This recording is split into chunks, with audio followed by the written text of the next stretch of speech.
මම දැක්කා ඊයේ ඔයාලා ඉන්නවා. හා? කොහෙද ඔයාලා යන්නේ අපේ? වැෑදිවාගෙන අපිට කාම ගන්න පුතායි එතකොට ආ මොකක්ද වෙලා තියෙන්නේ? අපේ වයිසින් පුතාලා විග්‍රහේ සෑවා. අපි මහපාරේ ඉන්නේ. මහපාරේ. ආඹරක් හොයගෙන ඉන්නේ පුතේ. ආම්බරයක් කොහෙද දෙන්නේ? ඒ දරුවෝ මොකද උනේ? බලන්න. බලන්නේ. පුතා මොනවද කරන්නේ? ඒක බිස්නස් කරන පුදුම බිස්නස්. බුලුම් බිස්නස්. ආ. එයා බලන්න. එතකොට ඔයා අම්මේ අම්මද? පුතා කෝ පුතා? ආ? පාරේ? ඔව්. ඔව්.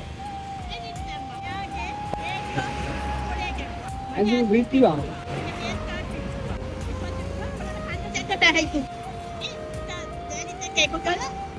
අපි දෙන්න පාට්ටක්. ඊට පස්සේ කාමර අරමුණ පැණිචන්නේ. එයා 7000 ගෙවන්නේ දුව 2000ක් ගෙවුණා. දුව ඉන්නේ මොරටුවේ. අනේ යා දුප්පත්. ආයා දුප්පත්. එයාගේ මහත්තයා 41 මල දවුද එකම මාලක් විතර. පුතාට සල්ලි තියනවද?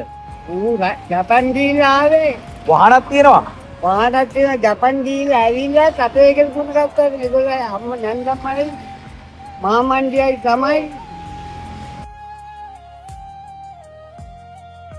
පව් අම්මා. හරි මේ මං වාට උදව්වක් කරන්නද? ඔයාලට කාමරයක් ගන්නද ඕනි? කාමරයක් ගන්න සල්ලි දෙන්නද?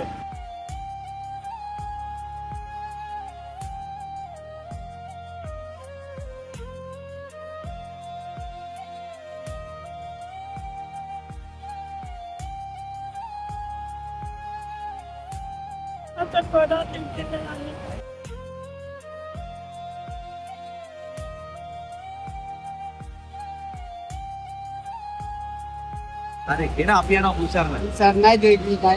සරණ.